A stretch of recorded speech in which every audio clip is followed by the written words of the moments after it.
Assalamualaikum warahmatullahi wabarakatuh.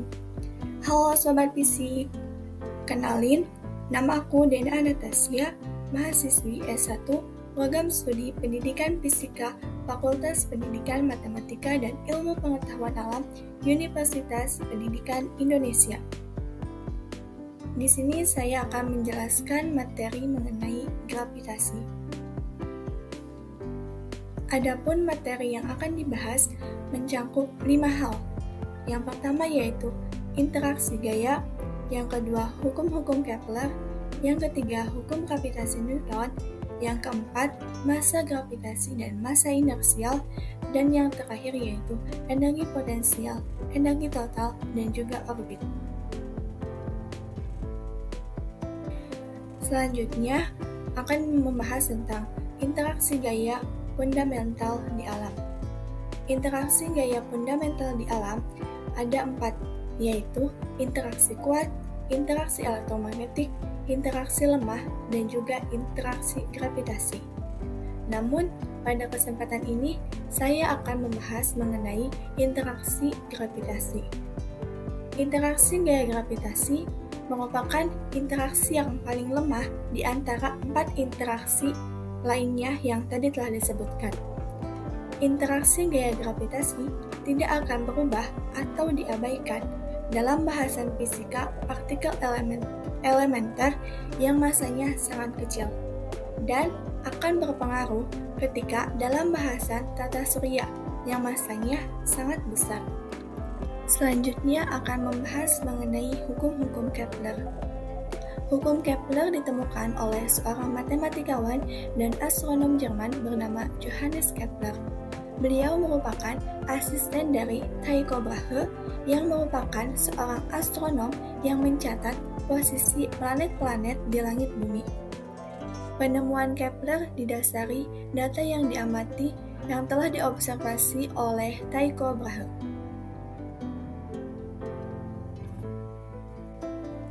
Sebelum ditemukan hukum Kepler, manusia zaman dulu menganut paham yang pertama yaitu geosentris pada tahun 140 Masehi. Paham ini membenarkan bahwa bumi adalah pusat alam semesta. Anggapan ini didasarkan pada pengamatan indrawi manusia yang terbatas, yakni mengamati matahari, bulan, dan bintang bergerak, sedangkan bumi hanya diam. Kemudian anggapan ini dikembangkan oleh Ptolemeus. Menurutnya, bumi berada di pusat tata surya, planet-planet dan matahari mengelilingi bumi pada lintasan yang melingkar. Kemudian, pada tahun 1543, seorang astronom bernama Nicolaus Copernicus mencetuskan model heliocentris. Pada paham ini menyebutkan bahwa bumi beserta planet-planet lainnya mengelilingi matahari dalam lintasan melingkar. Pendapat ini lebih baik dari sebelumnya, tapi kekurangannya Copernicus masih menggunakan lintasan melingkar untuk gerakan planet. Pada teori Ptolemeus dan Copernicus terdapat kekurangan, yaitu tidak adanya keselarasan antara lintasan-lintasan orbit planet dengan pengamatan yang diamati oleh Tycho Brahe. Kemudian, pada tahun 1546, Tycho Brahe mempelajari gerakan planet dan membuat pengamatan yang dianggap lebih tepat dibandingkan model-model yang telah ada terlebih dahulu. Dengan menggunakan data dari Brahe, Johannes Kepler menemukan bahwa lintasan planet mengelilingi matahari sebenarnya adalah elips. Ia juga menunjukkan bahwa planet tidak bergerak dengan kelajuan konstan, tetapi bergerak lebih cepat ketika dekat dengan matahari dibandingkan bila lebih jauh. Dapat dilihat dari gambar, yaitu ketika planet mendekati matahari, maka kecepatannya akan lebih cepat dibandingkan ketika ia berada jauh dari matahari, kecepatannya akan melambat.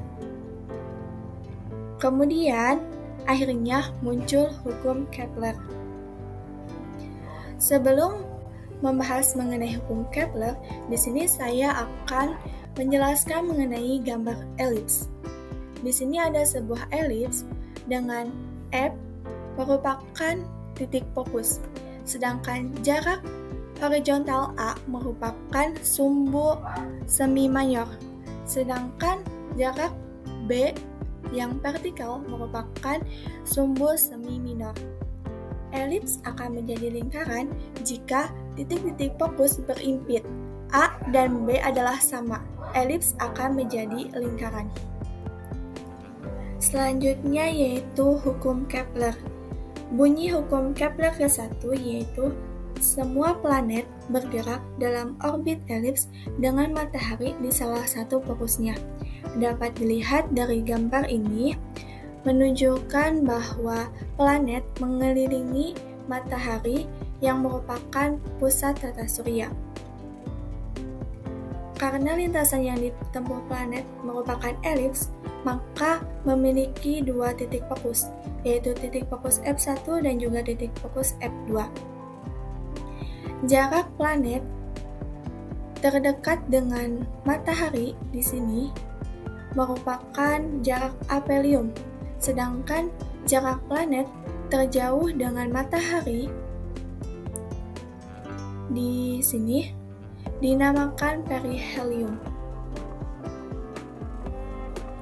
Hukum kedua Kepler berbunyi, garis yang menghubungkan tiap planet ke matahari menyapu luasan yang sama dalam waktu yang sama.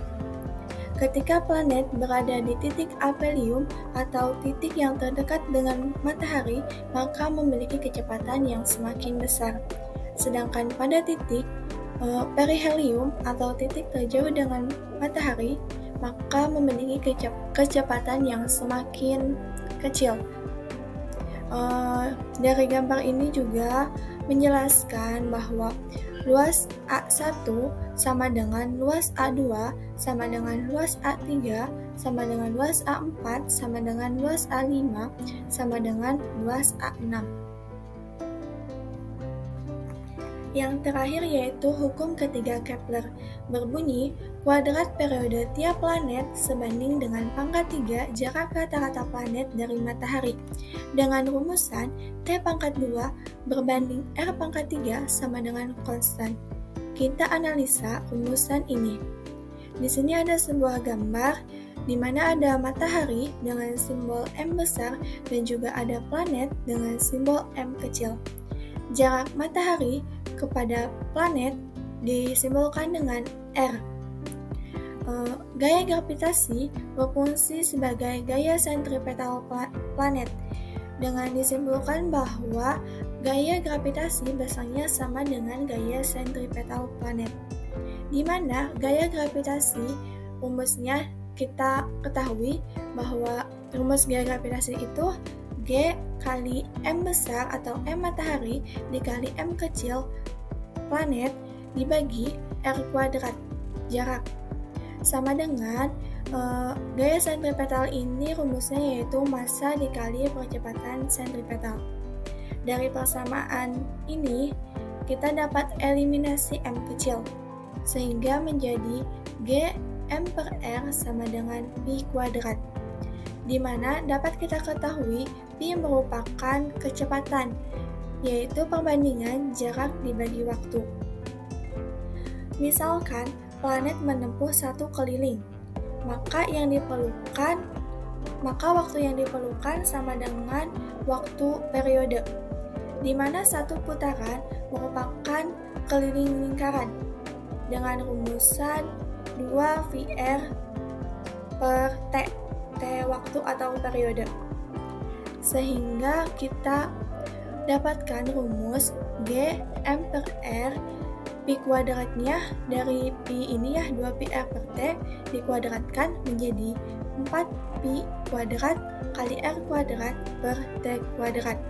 Kita pindah ruaskan R menjadi di sebelah kanan sehingga GM sama dengan 4pi kuadrat, R kuadratnya kita dikali R jadi R pangkat 3 per T kuadrat, sehingga dapat dirumuskan menjadi T kuadrat per R pangkat 3 sama dengan 4D kuadrat per GM, merupakan konstan.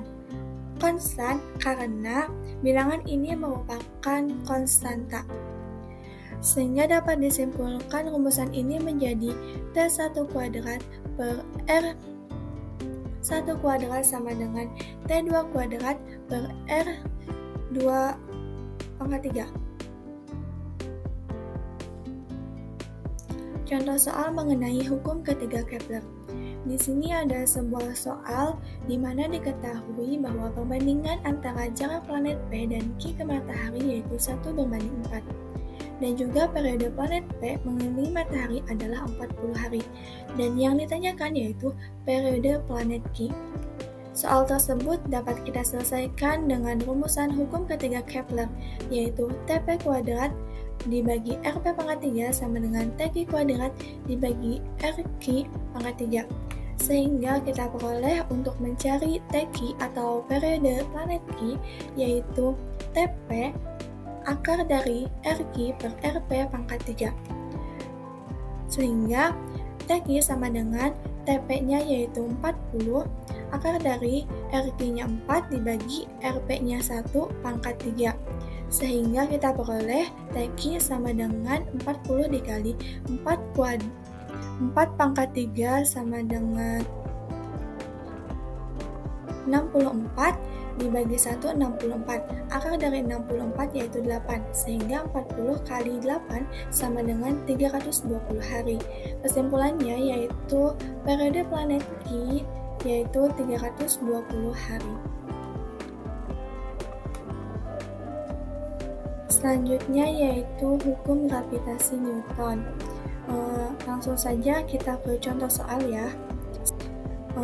Di sini ada dua buah bola dengan massa M1 yaitu 3 kg, M2-nya 15 kg. Dengan jarak kedua bola tersebut yaitu 20 cm, kita ubah ke dalam meter menjadi 0,2 meter. Kita masukkan ke dalam rumus, di mana rumus gravitasi ini yaitu G sama dengan M1 dikali M2 per R kuadrat, di mana G nilai mutlak yaitu 6,67 kali 10 pangkat min 8 dikali 3, massa yang pertama yaitu 3, massa kedua yaitu 15. 3 dikali 15. Selanjutnya yaitu hukum gravitasi Newton menunjukkan hukum ketiga Kepler untuk kasus khusus orbit lingkaran. Sebelumnya, penerusan rumus ini sudah dijelaskan pada slide sebelumnya yang mengenai hukum ketiga Kepler. Sebuah satelit mengorbitkan bumi dengan orbit berupa lingkaran. Carilah periodenya jika satelit tersebut tepat di atas permukaan bumi. Kita dapat menyelesaikan soal tersebut dengan menggunakan persamaan dari hukum ketiga Kepler, di mana T kuadrat sama dengan 4I kuadrat per GMS kali R pangkat 3. Kita ubah MS-nya menjadi ME karena ini merupakan bumi, massa bumi. Sehingga T kuadrat sama dengan 4I kuadrat per GME kali R pangkat 3. Kita ganti GMS-nya menjadi GRE kuadrat. Sehingga menjadi T kuadrat sama dengan 4I kuadrat per GRE kuadrat kali R pangkat 3. Jika satelit tepat di atas permukaan bumi, maka R sama dengan RE.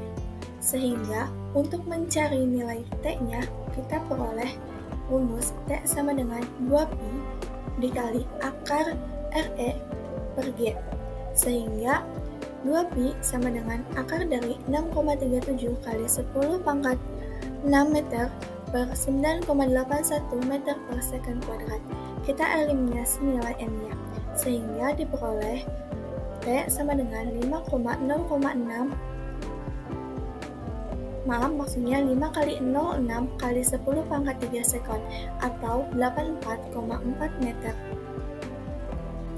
Selanjutnya yaitu medan gravitasi bumi. Medan gravitasi adalah medan yang menyebabkan suatu benda bermassa mengalami gaya gravitasi dengan rumus yaitu Gr sama dengan F per M sama dengan GME per R kuadrat. Contoh soal dan pembahasan. Berapakah percepatan jatuh bebas sebuah benda yang berada 300 km di atas permukaan bumi? Langkah pertama yaitu kita mencari nilai R, di mana rumus R tersebut yaitu RE ditambah 300 km. RE-nya belum diketahui, kita cari terlebih dahulu. Selanjutnya untuk mencari rumus percepatan yaitu A sama dengan F per M sama dengan GME per R kuadrat, dengan GME yaitu GRE kuadrat. Dengan demikian, percepatan pada jarak R adalah A sama dengan GME per R kuadrat sama dengan GRE kuadrat per R kuadrat. Dengan menggunakan RE sama dengan 6,37 mm yaitu 6.370 km, maka R sama dengan RE, nilai RE-nya yaitu 6.370 km ditambah 300 km dari nilai yang diketahui tadi. Jadi jumlahnya yaitu 6.670 km. Maka nilai A yaitu 9,81 meter per second kuadrat dikali 6.370 km dibagi 6.670 km kuadrat. Sehingga diperoleh nilai A atau percepatannya yaitu 8,94 meter per second kuadrat. Selanjutnya mengenai massa gravitasi dan massa inersial. Massa gravitasi adalah sifat benda yang bertanggung jawab terhadap gaya gravitasi yang dikerjakan pada benda lain. Massa inersial adalah sifat benda yang merupakan ukuran resistensinya terhadap percepatan. Selanjutnya yang terakhir yaitu energi potensial, energi total, dan orbit. Energi potensial adalah usaha yang diperlukan untuk memindahkan suatu benda dari titik yang terletak di jauh tak terhingga ke suatu titik tertentu terhadap sumber medan gravitasi. Dengan rumusnya yaitu UR sama dengan min G M kali M per R. Sedangkan energi total adalah jumlah dari energi kinetik ditambah energi potensial. Contoh soal dan pembahasan. Sebuah satelit bermassa 450 kg mengelilingi bumi dalam lintasan lingkaran pada jarak 6,83 mm di atas permukaan bumi. Carilah energi potensial, energi kinetik, dan energi total satelit. Untuk mencari energi potensial, yang pertama kita lakukan yaitu mencari jarak antar satelit dan pusat bumi. Dengan rumus R sama dengan RE ditambah H, yaitu 6,37 mm ditambah 6,83 mm sama dengan 13,2 mm.